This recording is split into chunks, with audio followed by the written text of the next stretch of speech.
We take refuge in Sakyamuni Buddha. We take refuge in Sakyamuni Buddha. We take refuge in Sakyamuni Buddha. Diamond Sutra. Thus I have heard. At one time the Buddha was staying in the city of Savasti at the Jetagrove Monastery, unified together with a gathering of great Bhagavatas, 1250 in all. At mealtime the world-honored one put on his robe, took up his bowl, and entered the great city of Orvasta to beg for food. After he had finished his sequential begging within the city, he returned, ate the food, put away his robe and bowl, washed his feet, arranged his seat, and sat down. At that time, among the gathering, the elder Subhuti stood up, uncovered his right shoulder, placed his right knee on the ground. He joined his palms together and respectfully bowed them, addressed the Buddha. Rare world-honored one, it is truly majestic how much knowledge and wisdom the Bodhisattvas had given through your most inspired teachings. It is remarkable that you look after our welfare so selflessly and so completely. World-honored one, when good men and good women commit themselves to attain highest perfect wisdom, Buddhahood, in what should they abide in, and how should they subdue their minds? The Buddha said, Wonderful, wonderful, Subhuti. It is as you have said. The Bodhisattvas have been favored with the highest regard by the Buddha. They have been instructed with the highest instruction by the Buddha. Now listen attentively and take my words to heart, as I will tell you about the good men and good women who commit themselves to attain perfect tranquility and clarity of mind, Buddhahood. They do this by absorbing and dwelling on the teachings I am about to give. Excellent, world-honored one. I will joyfully listen to what you have to say. The Buddha said to Subhuti, all the great Bodhisattvas should subdue their minds with the vow.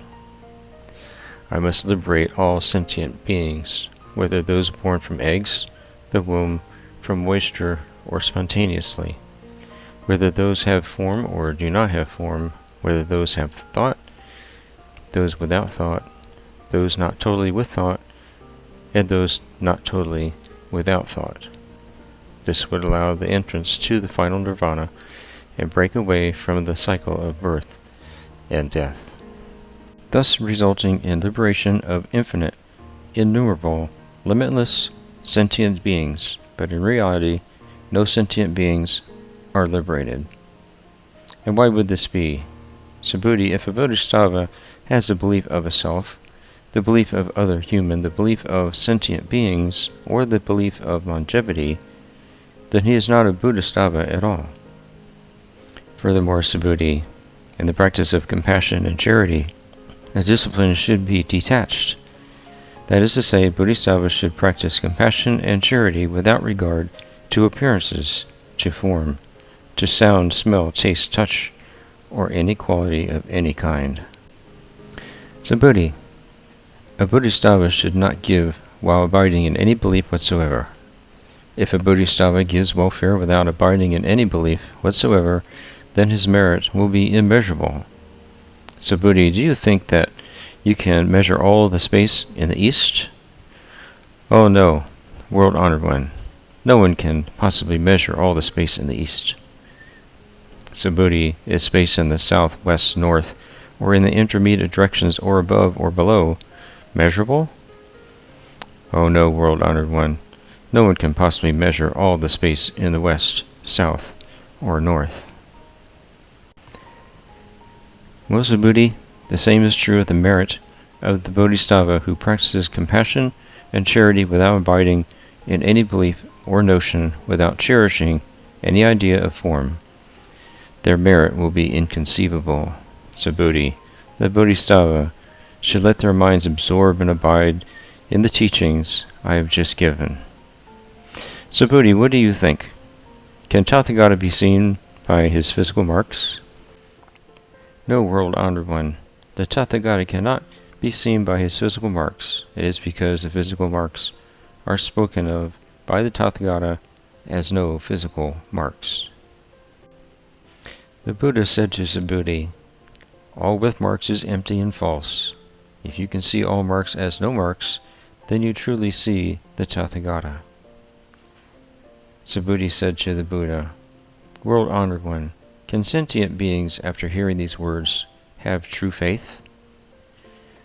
The Buddha told Subhuti, "It is not a good idea to say that. Even 500 years after I enter Nirvana, there will still be people who uphold the precepts and generate merits and belief, taking what I said and accept them as truth.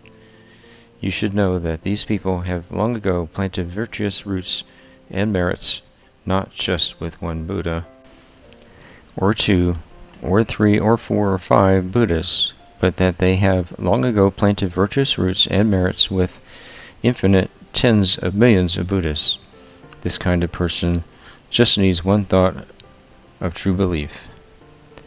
Subhuti, the Buddha is totally aware and totally realizes that those sentient beings attain limitless merits.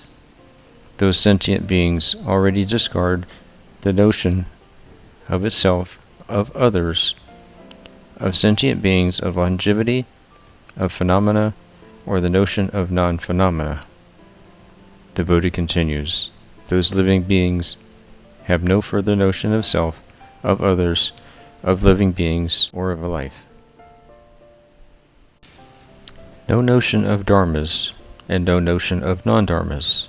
If living beings' minds grasp at notions, then that is an attachment to self, to others, to living beings, and to life. For that reason, you should not grasp at dharmas, nor should you grasp at non-dharmas. This is why I have often told you, Buddhikas, my teachings should be understood as easy as a raft crossing the river. If even the Dharma must be released, then what about that which is not the Dharma? May the merits of my practice adorn Buddha's pure lands, requite the fourfold kindness from above, and relieve the suffering of the three life journeys below, universally wishing sentient beings, friends, foes, and karmic creditors all to activate the Buddhi mind, and all to be reborn in the Pure Land of ultimate bliss."